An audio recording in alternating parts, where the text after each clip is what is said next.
A parte 4 desse vídeo conta a história, desde o começo da construção da obra até a situação atual de uma obra inconclusa.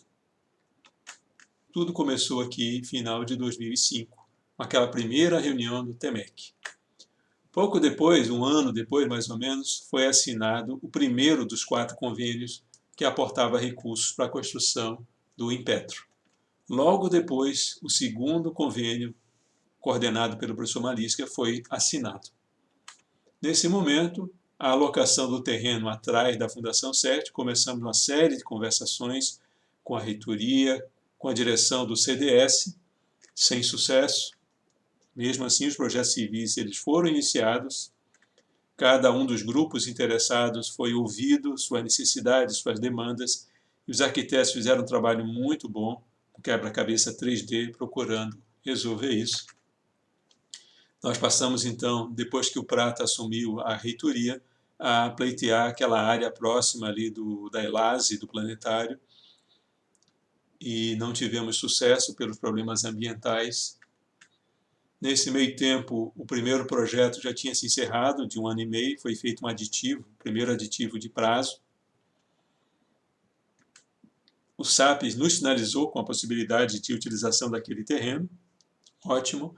Os projetos, então, eles foram adaptados para isso. Nesse meio tempo, um segundo projeto da rede TEMEC também foi assinado, que aportou recursos adicionais para a construção do prédio e para equipamentos, principalmente. Esse foi coordenado por mim. Com a transferência do terreno para a UFSC, o terreno foi preparado, o estaqueamento, a prefeitura aprovou a construção lá no Sapiens Park, foi feita a licitação da construtora e a construção civil começou aqui início de 2010. Nesse meio tempo já tivemos que fazer mais aditivos de prazo nesses projetos, sempre de prazo. Finalmente, o último projeto foi assinado, o professor Camponogara é o coordenador, que aportou recursos adicionais para a construção do Impetro. Nós percebemos naquele momento que não haviam recursos suficientes para toda a obra. Faltavam recursos para o ar-condicionado central e para as instalações elétricas. Com a obra já em movimento, nós convidamos a gerência da TEMEC, da rede TEMEC, para visitar o prédio e solicitamos um aditivo de valor para viabilizar isso. O aditivo, a princípio, recebeu um sinal positivo da gerência. Por que esse aditivo era necessário? Porque, com a mudança para o Sapiens Park, as instalações elétricas e de gases não podiam mais se aproveitar de uma sobra de potência da subestação do prédio vizinho no campus, que é o prédio onde está a Fundação 7. Teríamos que ter uma subestação própria. Com isso, o orçamento inicial ele tinha sido subestimado. E, ao mesmo tempo, a agregação de vários grupos aumentou a demanda de potência elétrica. E também o ar-condicionado central, cujo orçamento inicial ele foi subestimado. Então, isso tudo, essas demandas, então, deram origem a um pedido de suplementação de recursos, parcialmente para a rede TEMEC, parcialmente para a rede GIOP. Nós encaminhamos essa solicitação, um pouco depois aqui dessa visita, em torno de 4,6 milhões. E o negócio demorou bastante. Para isso, os projetos tiveram que ter seus prazos novamente adiados, para que o projeto pudesse continuar. A TEMEC levou bastante tempo para tomar uma posição. O projeto foi aprovado, foi para a ANP levou praticamente 1 ano para dar um retorno e fez alguns cortes e que inviabilizavam o que a gente pretendia. Nós entramos com um pedido de reconsideração desses cortes e isso rolou bastante tempo. Enquanto isso, os projetos tinham que ser prorrogados, a obra já tinha praticamente sido concluída e nós não tínhamos ainda uma resposta definitiva do nosso pedido de reconsideração da ANP, quase 3 anos depois que esse processo estava andando. Nós conseguimos negociar com a construtora que ainda permanecesse no prédio para que a gente pudesse finalizar esse processo e conquistar os recursos necessários para dar continuidade à obra. E a construtora tinha interesse em participar desse processo, então manteve seus funcionários lá por mais 1 ano, praticamente. Mas o processo não se desenrolou. O último operário deixou a construção aqui em meados de 2013. Os projetos foram prorrogados mais uma vez. E nós chegamos numa situação um pouco complicada.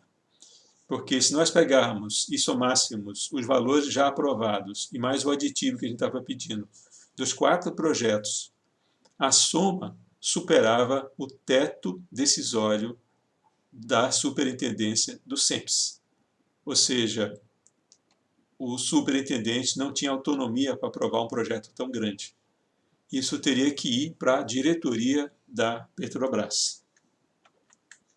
Então, essa era a ideia. Eles pediram, então, para que nós fizéssemos uma operação chamada de re-ratificação do projeto. Significa isso. Nós tínhamos 4 projetos iniciais e mais um aditivo, eles virariam um único projetão. E esse projetão, que seria composto pela soma dos recursos de todos os que já tinham sido executados, estavam em execução, formariam um novo projeto. E esse novo projeto iria para a diretoria da Petrobras, que é quem pode aprovar uma aplicação do montante de recursos do porte desse somatório aqui. Muito bem, esse processo de re-ratificação deu um trabalho do cão. No ano de 2014, nós tivemos 16 interações. Pediram uma série de informações e planilhas para cá, e confere, e checa, e verifica, analisa uma série de coisas. Então, aqui todas as datas, todas as operações, as trocas de informações que aconteceram nesse ano de 2014. Foram 16 ao todo, mas não foram suficientes.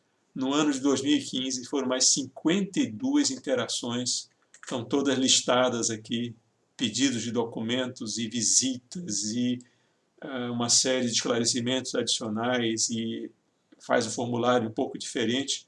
No finalzinho aqui de 2015, em dezembro, estava tudo pronto para subir para a diretoria da Petrobras. Chegou então o ano de 2016, com festas, entendendo que seria o ano da confirmação dos recursos suplementares que eram necessários. E esse ano de 2016, na verdade, começou com um balde de água fria. Eu vou ler para vocês aqui a ata da reunião executada no dia 1º de fevereiro de 2016, onde participaram 2 membros da Petrobras. Em reunião na UFSC, com a magnífica reitora e a vice-reitora, o pró-reitor de pesquisa, o diretor do setor de projetos e o professor Bertaz, o senhor Eduardo Fernando Gomes dos Santos, gerente de relacionamento com a comunidade de CIT do SEMPS, e o senhor Cláudio Ribeiro de Carvalho, gerente de gestão de portfólio de projetos tecnológicos do SEMPS, informaram não ser mais possível prosseguir com a re-ratificação dos 4 convênios e que os 4 convênios serão definitivamente encerrados e os saldos existentes devolvidos à Petrobras. Manifestaram sua disposição em encontrar uma alternativa para finalizar o impetro. Sugerem a elaboração de um novo convênio que tenha a situação atual como ponto de partida e leve à finalização do impetro. A meta é ter pronta a primeira versão em início de março de 2016.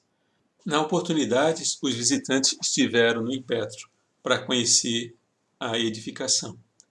Com essa decisão do SEMPS, todo aquele trabalho de 2 anos de preparação da papelada foi jogado no lixo, mas mais grave ainda é o montante de recursos que nós tínhamos em caixa para comprar móveis, alguns equipamentos, para comprar alguns itens de infraestrutura comum que não tinham sido ainda adquiridos, porque não tínhamos um local apropriado para deixar esses materiais sem que o prédio tivesse com eletrificação e ar-condicionado central.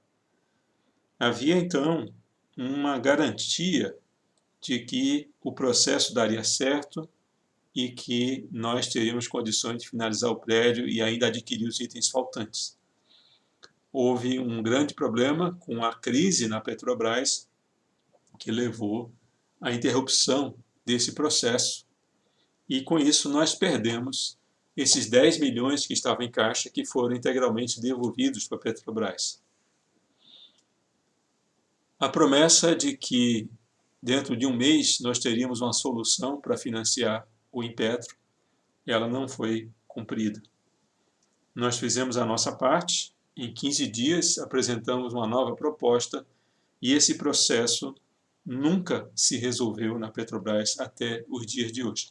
Várias promessas foram renovadas, mas nenhuma delas levou à conclusão.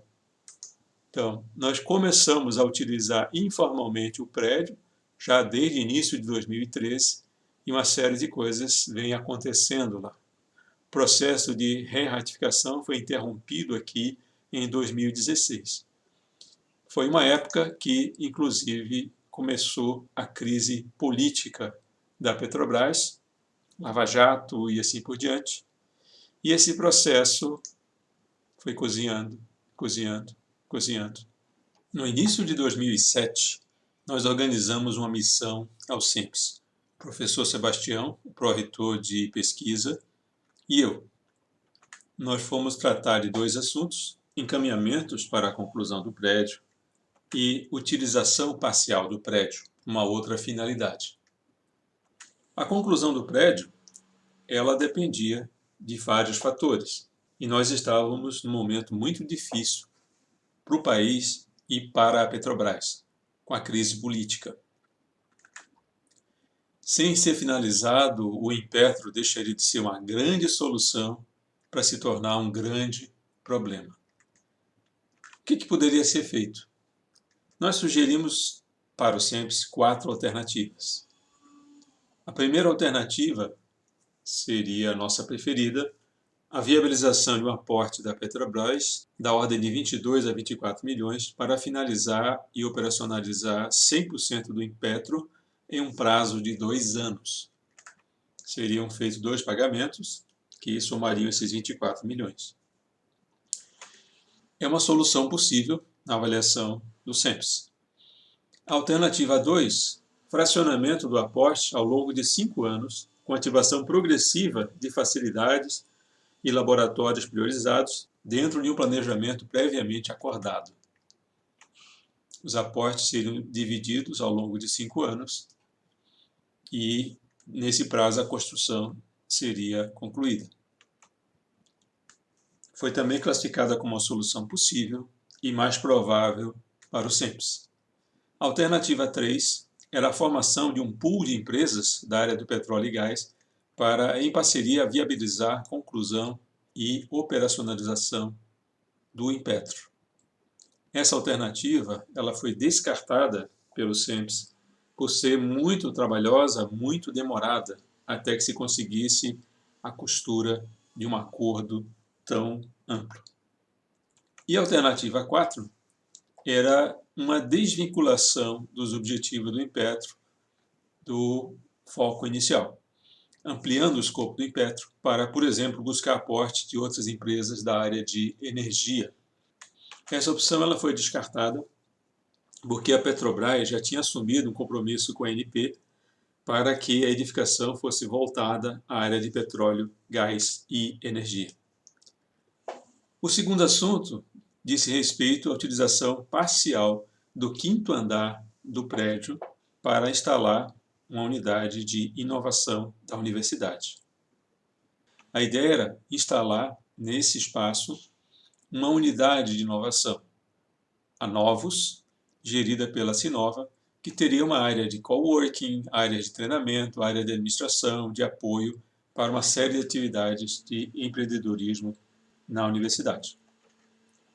Seria uma unidade de apoio à inovação e proteção da propriedade intelectual na UFSC, ao mesmo tempo um ambiente para ministrar treinamentos em empreendedorismo, em inovação, em propriedade intelectual, abrigaria também uma pré-incubadora de empresas e o acordo é que a ocupação se daria num prazo de 4 anos, podendo esse prazo ser renovado se houver acordo entre as partes.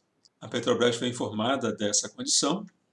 Essa configuração trazia uma série de aspectos positivos. Primeiro, ligaríamos o prédio na rede de abastecimento de água e de efluentes de esgotos.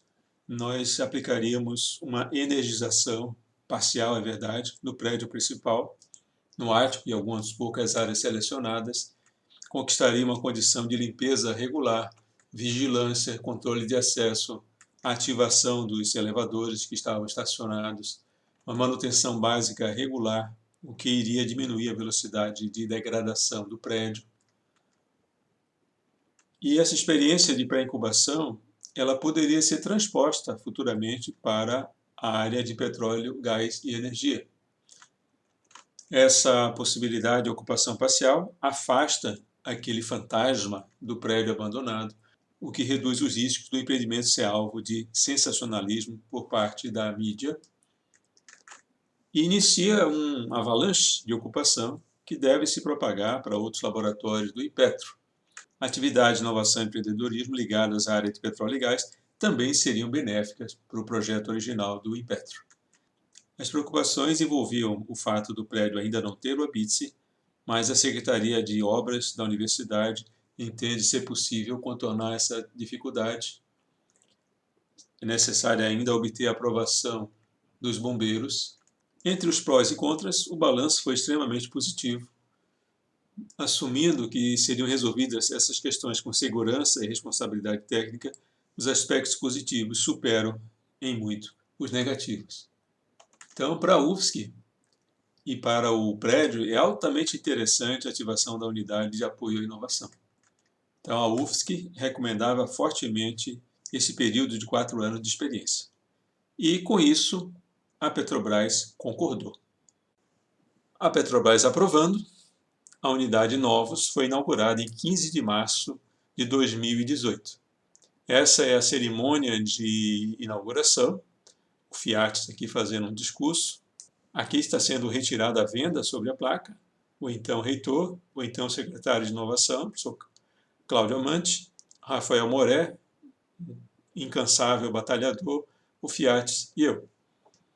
Então ele foi inaugurado, mas o prédio está incompleto, faltam alguns itens de segurança no prédio e hoje, em função disso, a Secretaria de Inovação decidiu mantê-lo inativo até que as condições de segurança pudessem ser garantidas. Em 2018, houve uma certa guinada, uma certa retomada na capacidade de investimento da Petrobras e novos projetos passaram a ser financiados, novas demandas técnicas e os laboratórios do Impetro, até então inconclusos, eles passaram a ser necessários.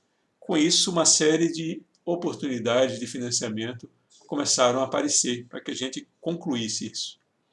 A princípio, o montante necessário envolvia ainda 12,3 milhões para completar as obras e instalações.